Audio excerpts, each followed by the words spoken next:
Good morning. I tell you, I wish I could sing like that when I was little. I tell you.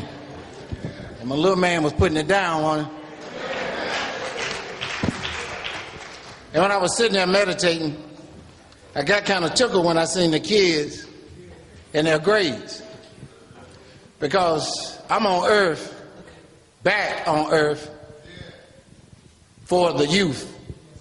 It's not bragging, it's not boosting. I know my purpose. I'm here on earth for those under 42. And when I seen those grades, we was talking before I came out, and we was talking about grades. I didn't get an A. I didn't get an A from first grade to 12th grade. I finished 298 out of 325 in my high school class. Let me say it again. It was 325 in my high school class. George Galbraith, 298. Fast on the track, slow in the classroom. Before I get started, I'd like to thank Pastor Hedden. He's one of few preachers, and I say this, that'll let me come inside this sanctuary and tell my testimony. And I'm so bold in my walk, I tell the pastors, I know who's called to the pulpit and who called himself.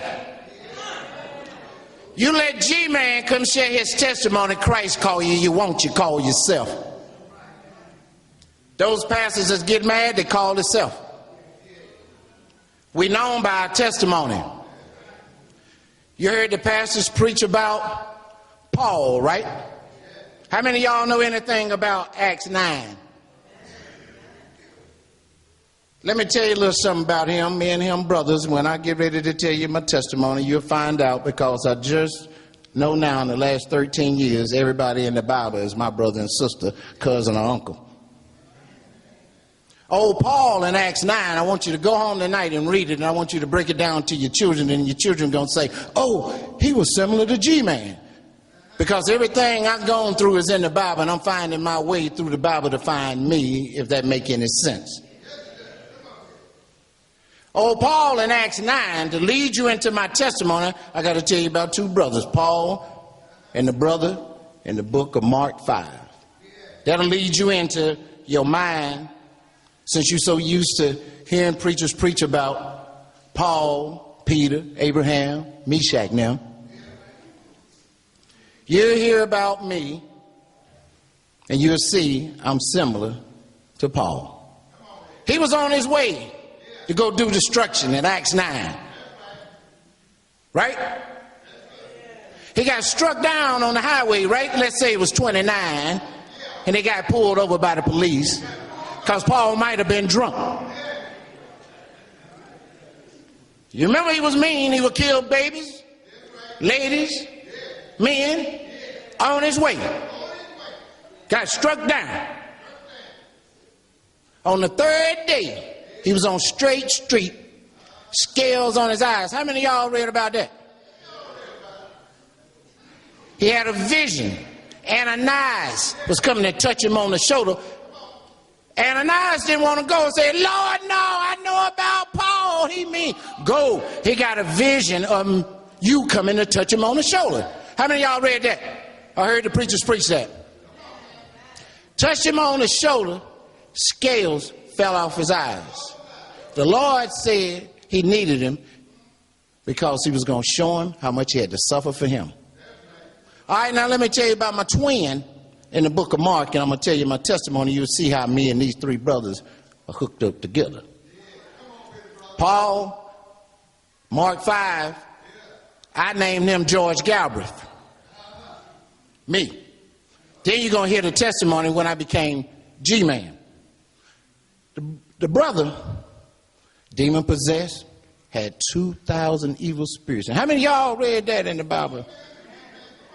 Y'all read that? All right, they said change wouldn't even stop him. How about he probably locked up them poor little time?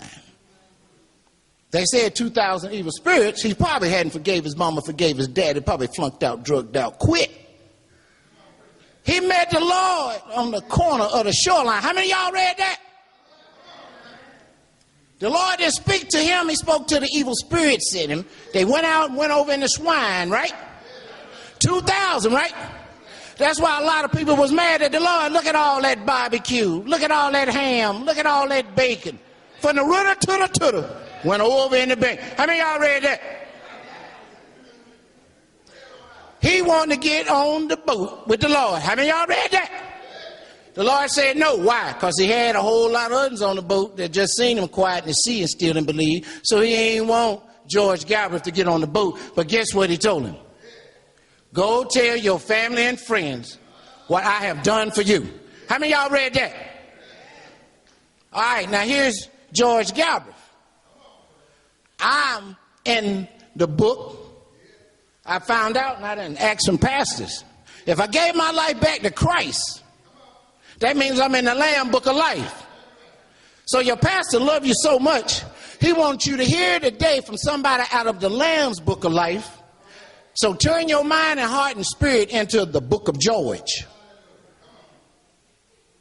And for the kids, listen, because I'm going to get to a point, because I got 15 minutes. I'm getting ready to roll. Y'all take a deep breath, hold on. I'm going to tell you a life story of a man moving from unforgiveness to forgiveness in 15 minutes. Hold on. Don't run out. And see, the reason why I got my friends here, y'all see they're in place, different places. I need some bodyguards.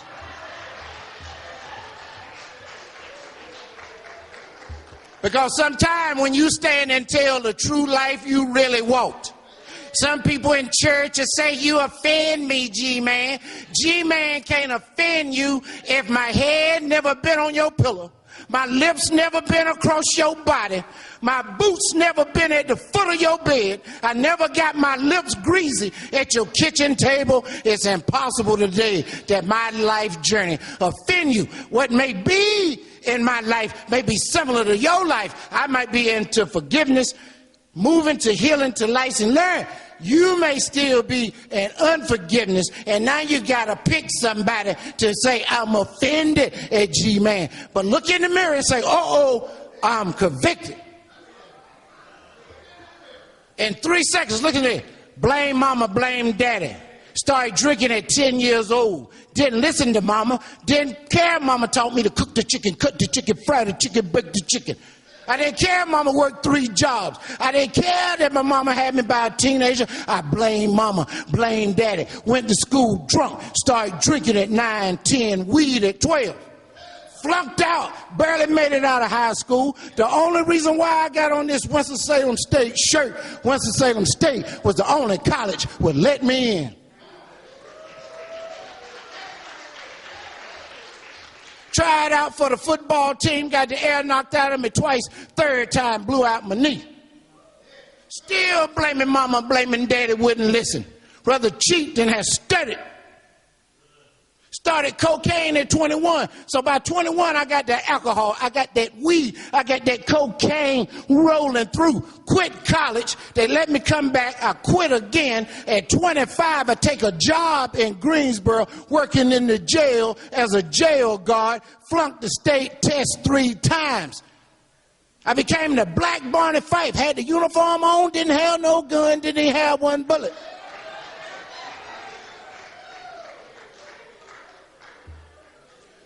25 years old, working in the jail. I do some favors to some inmates, and now at 25, I'm busted for selling and delivering and getting high with the inmates. Heroin, cocaine, marijuana, snorting, drinking, working in the jail with a uniform on. Why did I want to be a cop? Hit me, hit my mama now.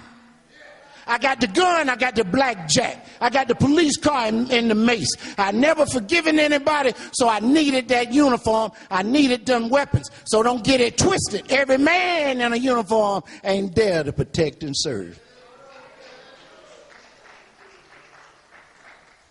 Flunked out, drugged out, took them drugs in the jail, busted. G-Man on Channel 2. Greensboro newspaper became the biggest fool in Greensboro transporting drugs into jail. So let me hear you say at the top of your voice, G-Man, you became a fool. Say it. G-Man, you became a fool. Say it. You see what happened when you blame mama, you blame daddy, you don't listen, you're sneaky, you're cheated, you won't forgive anybody, you'll blow opportunities, and then you're in front of the judge, and now he done titled you a fool. Here he is right here. Was faced 30 years. Didn't believe in Christ. Mama had me, grandma had me ushering, had me as an altar boy, hanging out with the preacher. They put it in deep as a child, but I put unforgiveness on top of what they put in me as a child.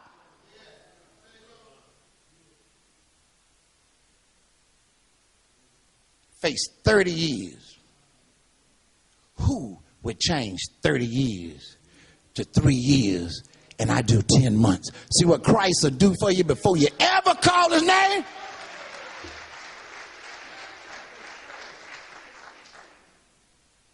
I get out of prison, get married, having children, mad, hateful, angry, grow to a fifth of Paul Masson brandy a day, half a gallon on Saturday, 4 DUIs, 5 suicide attempts. Don't nobody tell me nothing. I'm falling out at the Aggie Eagle Classic, falling out at Winston Homecoming, driving drunk with my wife and the daughter in the car, get a DUI on a Thanksgiving with my wife and my daughter in the car, drinking a fifth of Paul Masson brandy. Don't nobody tell me nothing. What?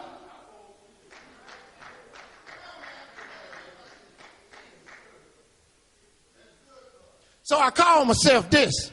They put me off the radio when I said this about me. So when I say this about me, if you run out to, hey, hello, twin. I call myself the trick-or-treater. I'm going to tell you what a trick-or-treater is. I get out of jail wronging and hurting everybody. I'm showing up at Sunday just to look at some of you honeys. Y'all putting that extra hair, extra face, extra eyelid, extra lipstick on. You got your button down, 2 buttons low, your breast looking like Sunny Brother bread. You got to split down your dress. I'm looking at them chicken thighs, and I'm looking at that chicken drumstick. You walk by me, it's tight around the back, I ain't missing that roast. You hug me, you're smelling like sweet potato pound cake. I won't miss it Sunday.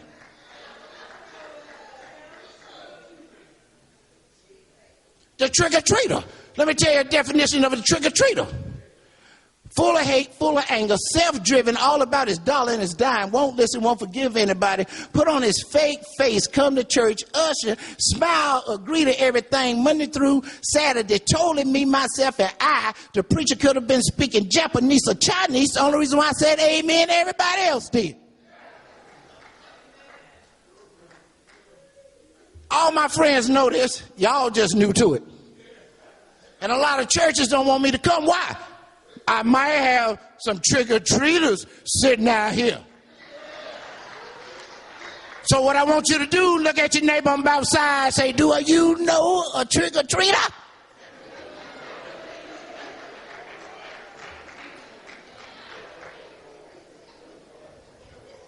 I'm talking about myself. It's trick-or-treat when you don't read, you don't study, you don't pray, you don't meditate, you don't forgive. You're full of hate and anger, chasing your dollar dime education, and your spirit stays asleep until something dark and death come. It took my death on January the 30th at 42 years old from 4 DUIs, 5 suicide attempts, a fifth a day, half a gallon of Paul Masson brandy on Saturday.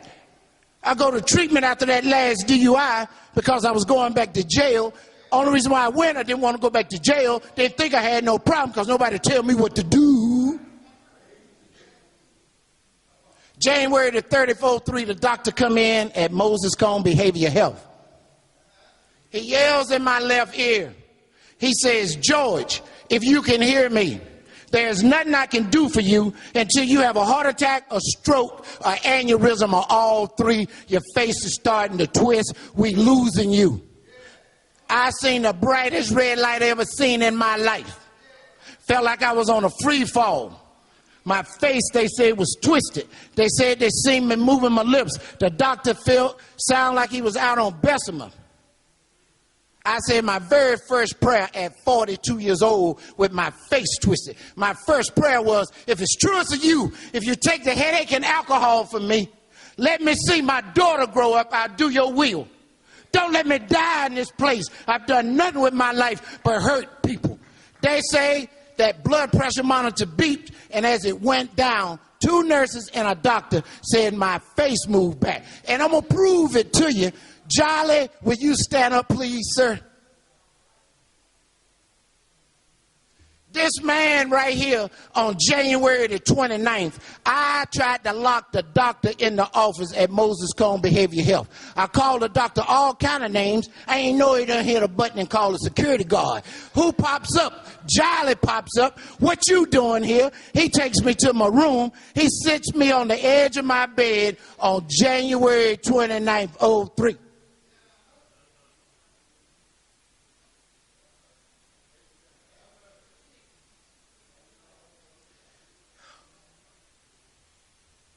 Jolly said to me, Jolly said, G, you a good man. A lot of people talking about you. You done fell out at the Aggie Eagle. You done fell out at Winston Homecoming. You done went over to Tim and Lorna's house 2 weeks in a row with a half a gallon of liquor. You drank it down in less than 15 minutes. 2 weeks in a row, they had to carry you back to the house. George, you are in a good place. People want to tell you, but you're so mean. Thank you, Jolly. You're so mean, you love to fight. And this is what Jolly told me. You got a pretty wife, love you good. You go ahead and kill yourself and drink and die. There's going to be a whole lot of men over there trying to get your wife before your funeral.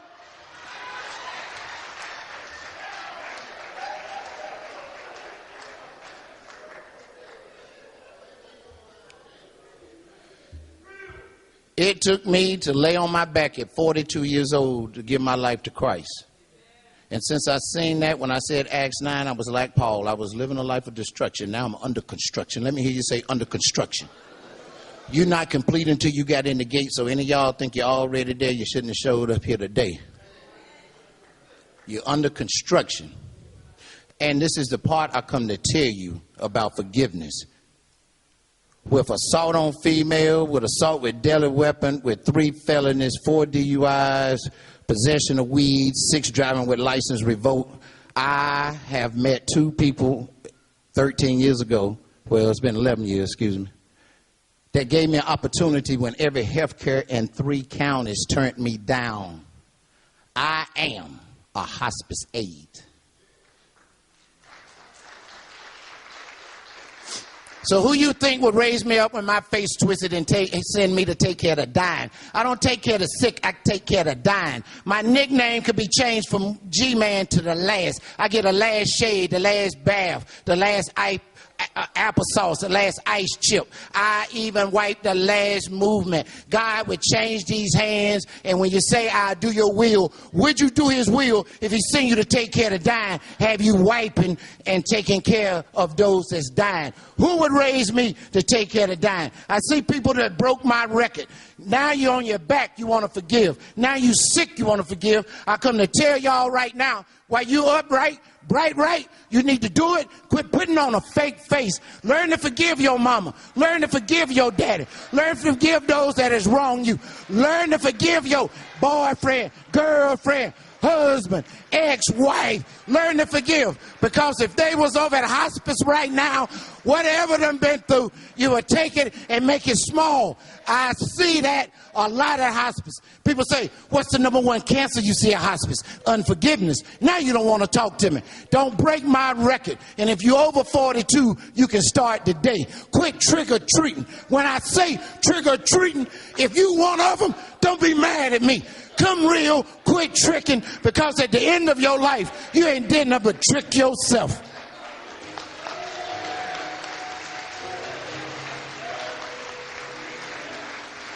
I'm finished. And in closing, I want to tell you something that I learned when a man's last breath was on my face and I sit down. I felt the last breath on my face. I walked down the hall and I heard how many seconds in a day, how many seconds in a day, how many seconds in a day. So I'm here to tell you, it's 86,400 seconds in a day. 86,400 seconds in a day is 60 seconds in every minute, all eternity in it. When your clock of life stop ticking, are you going to be on the negative unforgiveness side? Are you going to be on the forgiveness faith side? And you don't know when your clock gonna stop ticking because you don't control your clock. Learn to forgive. God bless you. That's my time.